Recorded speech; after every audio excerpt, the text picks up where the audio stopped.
รายการภาคข่าวภายในแขวง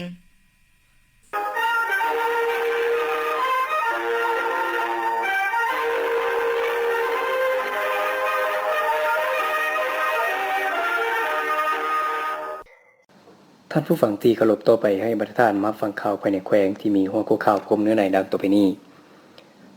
จะตั้งพันขยายและโฆษณาเผยแพร่เนื้อในผลสำเร็จของประชุมใหญ่ครั้งปฐมฤกษ์ของสภาแห่งชาติสุดที่10และสภาประชาชนแขวงสุดที่5ให้กองบัญชาการทหารแขวงในวันที่3มิถุนายน2020นี้ที่สโมสรของเมืองบุญเหนือได้จัดกองประชุมจัดตั้งพันขยายโฆษณาเผยแพร่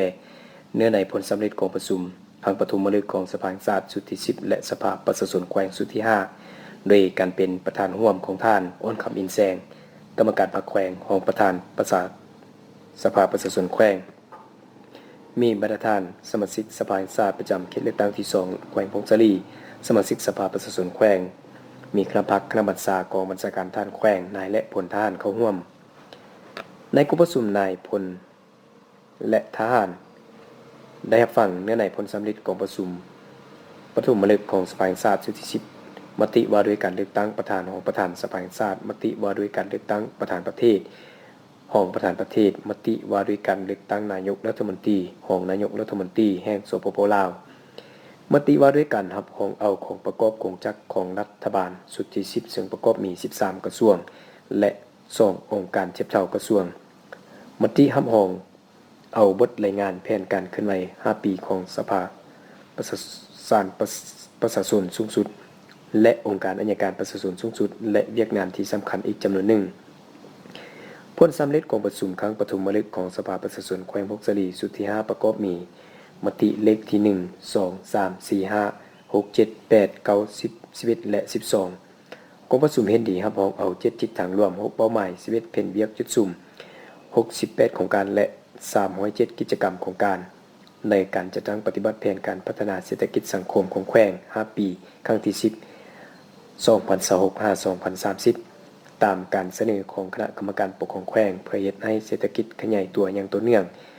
ในการประชุมทานประธานสภาประชาชนแขวงได้เรียกร้องให้นายและผลทานจงนำเอาเนื้อในกองประชุมครั้งนี้ไปจัดตั้งพันขยายให้เกิดเป็นรูปธรรมตัวจริงได้รับผลดีและมีประสิทธิภาพสูง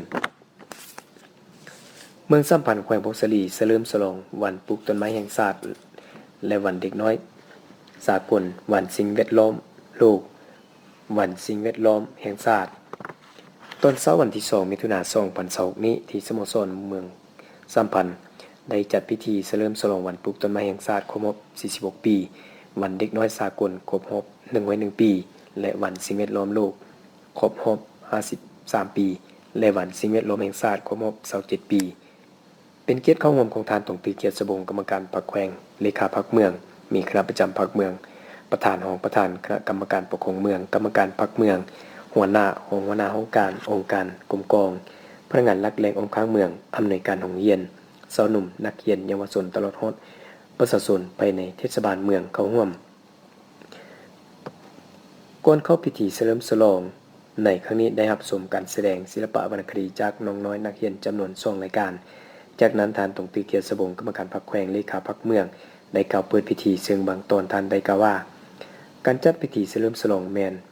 สุดที่มีความหมายความสำคัญเป็นห่วงเป็นใหญ่ของการจัดตั้งพรรครัฐและทั่วสังคมที่มีต่อทรัพยากรป่าไม้อันล้ำค่าเฮ็ดให้ทรัพยากรป่าไม้มีความอุดมสมบูรณ์เป็นแหล่งที่อยู่อาศัยของสัตว์ป่ารักษาแหล่งน้ำรักษาความสมดุลทางด้านระบบนิเวศและชีวนานาพันธุ์ก็คือความเป็นห่วงเป็นใหญ่ต่ออนาคตคนลูกหลานเยาวชนผู้จะเป็นโนแนงและสืบทอดภารกิจการปฏิบัติศาสตร์ซึ่งเด็กในวันนี้ก็คือผู้ใหญ่ในวันหน้าเด็กคืออนาคตของประวัติศาสตร์การปลูกจิตสำนึกให้แก่ลูกหลานเยาวชนและทั่วปวงชนให้มีจิตสำนึกต่อการคุ้มครองปกปักรักษาป่าไม้และสิ่งแวดล้อมให้มีความอุดมสมบูรณ์ทางนิเวศวิทยามั่นคงเด็กสากลแมนมีความหมายความสำคัญแน่ใส่ปกปักและสรรเสริญเด็กในทั่วโลกย้อนเห็นได้ความสำคัญของเด็กที่จะกลายเป็นโนแนงและในอนาคตของประเทศชาติในมื้อหน้าบรรดาประเทศในโลกจึงได้มีการเฉลิมฉลองวันเด็กน้อยสากลตามเงื่อนไขตัวจริงของประเทศวันเด็กน้อยสากลวันที่1มิถุนายน ยังเป็นวันที่ทุกภาคส่วนได้มีโอกาสเฮ็ดหน้าที่ความรับผิดชอบของตนนับทางการเบิ่งแยงดูแลและการให้บริการโตแม่และเด็กปกป้องและป้องกันเด็กจากสิ่งย่อท้อต่างๆและได้ภัยข่มขู่ที่อาจจะเกิดขึ้นในกับเด็ก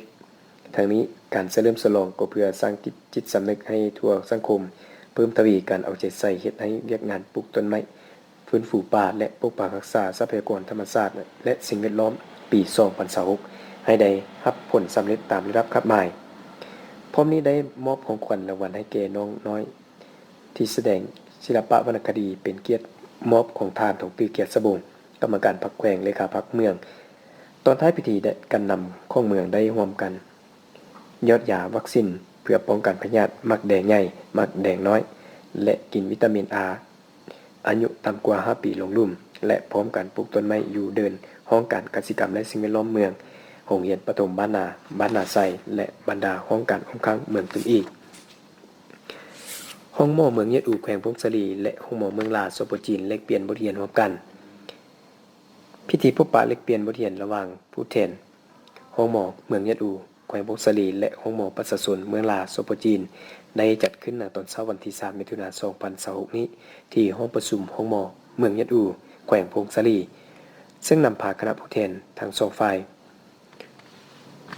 เมืองเยดอูโดยท่านกองคำวรรณแสงของหัวหน้าห้องหมอเมืองเยดอูพร้อมโดยคณะและนำพาคณะผู้แทนห้องหมอประชาชนเมืองลาสปจีนนำโดยท่านนางอูยูนลินห้องอำนวยการห้องหมอประชาชนเมืองลาสปจีนพร้อมคณะโอกาสนี้ท่านกองคำวรรณแสงของหัวหน้าห้องหมอเมืองเยดอูได้ขึ้นกล่าวต้อนรับพร้อมทางแจ้งจุดประสงค์ของเมืองเยดอูการจัดตั้งปฏิบัติการปินปัวและการห้องเมืองระหว่างห้องหมอเมืองเยดอูและห้องหมอประชาชนเมืองลาสปจีนในระยะผ่านมาซึ่งระยะผ่านมาทางห้องหมอเมืองเยดอูได้ส่งคนเจ็บไปปินปัวอยู่ห้องหมอประชาชนเมืองลาสปจีนมีจำนวน1ห้องหมอไทยลึเมืองลาได้สวยห้องหมอเมืองเยดอูอยู่แขวงพงศลีพัฒนาทางด้านวิชาการสวยอุปกรณ์การแพทย์และสวยปินปัวประชาชนอยู่เมืองเยดอูจากนั้นทานนางวูยุนลินห้องอำนวยการห้องหมอประชาชนเมืองลาสปจีนได้กล่าวขอบใจต้อนรับของทางห้องหมอเมืองเยดอูในครั้งนี้และแจ้งสภาพยุทธพิเศษของเมืองลา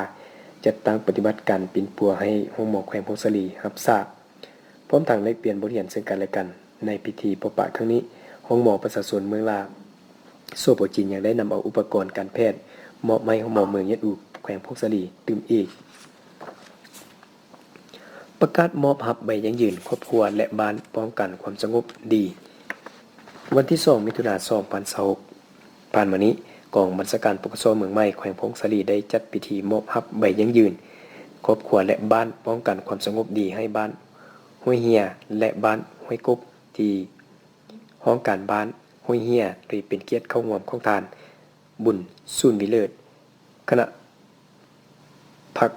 เมืองประธานกฎการพรรครัฐเมืองผู้ชี้นำเวียกกันพรรคพนักงานและผู้ชี้นำเวียกงานคงเขตกันจะตั้งมาซนมีทานปันตีศรีสมพรแก้วสุจันทร์คณะพรรคห้องกองบัญชาการปกครองเมืองพร้อมด้วยคณะอภิสอบและมีคณะพรรคพักฐานเลขาพรรคในบ้านองค์การจัดตั้งบ้านพร้อมประชาชนทั้ง2บ้านเข้าร่วมในพิธีทานพันตีศรีสมพรแก้วสุจันทร์คณะพรรคห้องกองบัญชาการปกครองเมืองได้ขึ้นมีคำเห็นกล่าวเปิดพิธีอย่างเป็นทางการจากนั้นได้รับฟังการรายงานบทสรุปการจัดตั้งปฏิบัติเวียกงานป้องกันความสงบจากสหายเลขาพรรคในบ้านทั้ง2บ้านโดยได้รายงานว่าบ้านห้วยเฮียเป็นบ้านหนึ่งที่ขึ้นกับกลุ่มบ้านหัวมึกมีทั้งหมด43หลังคา80ครอบครัวมีพลเมืองทั้งหมด293คนหญิง143คนสามารถประเมินครอบครัวป้องกันความสงบดีได้ตามมาตรฐานเงื่อนไขทั้งหมด40หลังคาและบ้านห้วยกบก็เป็นบ้านหนึ่งที่ขึ้นกับกลุ่มบ้านหัวมึกมีทั้งหมด31หลังคา44ครอบครัวมีพลเมืองทั้งหมด178คนหญิง86คนสามารถประเมินครอบครัวป้องกันความสงบดีได้ตามมาตรฐานเงื่อนไขได้31ครอบครัวในโอกาสเดียวกันนั้นบรรดาท่านที่เข้าร่วมพิธีก็ได้ขึ้นประกอบคำเห็นต่อพิธีดังกล่าวอย่างกงไปกงมานอกนั้นเพื่อเป็นการยั่งยืนว่าการจัดพิธีมอบรับใบยั่งยืนครอบครัวและบ้านป้องกันความสงบดีให้บ้านห้วยเฮียและบ้านหัวกุกเป็น ไปตามหลักการระเบียบการและทันกับเวลานั้นคณะผิดชอบได้ขึ้นผ่านโคตกลงของกองบัญชาการปกครองเมืองเลขที่4243ลงวันที่9กุมภาพันธ์2026ว่าด้วยการรับรองเอาครอบครัวป้องกันความสงบดีโคตกลงของประธานคณะกรรมการปกครองเมืองเลขที่7273ลงวันที่16กุมภาพันธ์2026ว่าด้วยการทำเอาบ้านป้องกันความสงบดีพร้อมทางจัดพิธีมอบรับอย่างสมเกียรติโดยการเก่ามอบของคณะประธานและเก่ารับของเลขาพรรคในบ้านโดยการทรงหน้าจากเลขาคณะพรรคทานและประชาชนในต้นท้ายพิธีทานบุญสุนวิเลิศคณะพรรคเมืองประธานกวดการพรรครัฐผู้ชี้นำเวียกงานพนักงานและชี้นำเวียกงานคงเขตองค์การจัดตั้งมาส่วนได้ให้เกียรติขึ้นมีคำเห็นโอลมก่อนอื่นทานได้แสดงความยิ่งใหญ่สมเสยต่อผลงานที่ยัดมาได้ในครั้งนี้และยังได้เรียกร้องให้ประชาชนพร้อมด้วยองค์การจัดตั้งบ้านสืบต่อรักษาหมุดเสื้อเวียกงานป้องกันความสงบดีไว้พร้อมทั้งเอาใจใส่เวียกงานศึกษาอบรมการเมืองคิดให้เป็นปกติพร้อมกันตั้งหน้าเอาใจใส่เวียกงานป้องกันความสงบติดพันกับการดำรงชีวิตแบบปลอดภัยเขาสะอาดสร้างความสามัคคีให้เป็นปึกแผ่นสู่ใส่การสร้างเศรษฐกิจครอบครัวเพื่อเฮ็ดให้ครอบครัวและบ้านได้รับการพัฒนาดีขึ้นเป็นก้าวๆ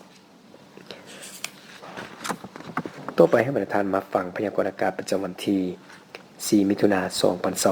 2026สภาพรวมความกดดันต่ำของอากาศร้อนมีกำลังอ่อน5ปานกลาง